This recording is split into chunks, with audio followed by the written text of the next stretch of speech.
Updated December 2, 2017, 162,621. While Victoria prepares to be lashed by extreme weather this weekend, Tasmania is also expecting a decent downpour.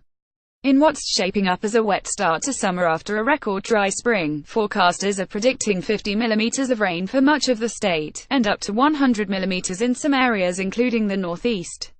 Heavy rain started falling across that region yesterday afternoon, and Simplot potato growers chairman Trevor Hall said it would bring some much-needed relief to farmers. He said the November heat had forced farmers to start irrigating early. It's been full-on with the irrigation, so it'll give everyone a bit of a break, Mr. Hall said. Just looking at this potato crop here, with a really warm November, we've got really good emergence. This particular crop here will be at row closure in about another 10 days to a fortnight, which is really good.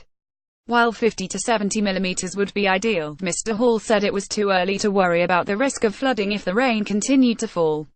Not at the moment. It might be a different story mid to late next week, but not at the moment, Mr. Hall said. The river levels are pretty low and most of the soil's pretty dry, so it'll soak a fair bit up before we have too many hassles, I'd imagine. Rain ban leaves floodwatchers in place. Floodwatchers are in place for the North and South Esk rivers. Tasmania's heavy rain has so far failed to fall on the east coast where it is most needed. Parts of the east coast have experienced their driest period on record between June and October. The Bureau of Meteorology BOM says the highest rainfall recorded since 900 AEDT yesterday was in the southeast, with 39 mm at Ferntree and 36 mm at Mount Wellington. On the east coast, St Helens recorded around 5 mm, and Fingal around 5.2 mm. But forecaster Tristan Oakley says that's likely to change as the rain band moves across the state. Serious flooding unlikely. BOM acting manager and senior forecaster Simon McCulloch said unlike in Victoria, serious flooding was unlikely. We're on the periphery in Tasmania, so there's a little bit uncertainty about how much of an effect we will have with that, Mr. McCulloch said. The standard pattern in Tasmania, with systems coming in from the west, is much more predictable than this easterly regime.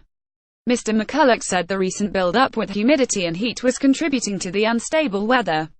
Something's got to give in those situations, he said. And what we've seen in Tasmania, perhaps unusually in recent times, is the number of thunderstorms. At some point in time, if you don't get an air mass change, which we haven't had, you just get this build-up of humidity, build-up of heat, and something breaks. Climatologist Ian Barnes-Keown said an increase in ocean surface temperatures due to the hot Tasmanian spring had contributed to the weather pattern. We have also seen exceptionally warm sea surface temperatures around us, he said. The waters surrounding us are much warmer than they would normally be at this time of year. That could spell trouble for the state's aquaculture sector and signal a return of the deadly POMS virus. Mr. Barnes-Keown said it was also unlikely any rain events in coming days would significantly lower this summer's fire risk or turn around the fortunes of those doing it hardest in the dry on the east coast. Large areas of the east coast are tracking as the driest 6 months on record, he said. It's very concerning, particularly concerning after these very warm temperatures that we've had.